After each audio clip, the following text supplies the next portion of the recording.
Pépinière Sa-Rivière à Morin, près de Montpellier. Ici, dès le 22 décembre, 23 salariés ont eu le plaisir de recevoir une prime exceptionnelle directement par chèque. Moi j'ai fait des cadeaux pour Noël. Je me suis fait plaisir et j'ai fait faire plaisir les autres.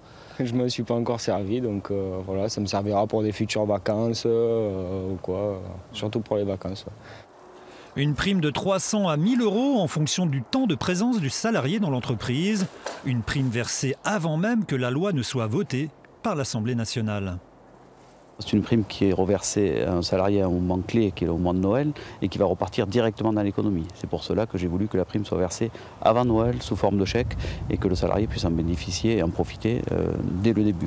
Convaincu du rôle social et citoyen des entreprises, Géraud Vaillat a adhéré immédiatement au principe de prime, un principe que salariés et patrons verraient bien renouvelé chaque année.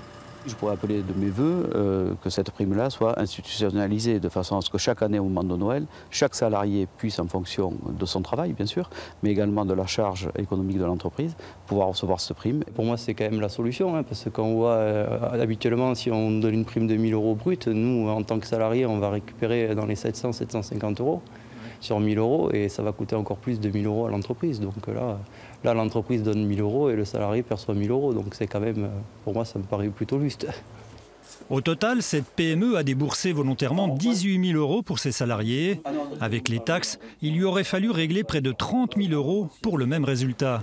Une prime dite exceptionnelle qui rappelle le poids des charges qui pèsent sur le monde du travail.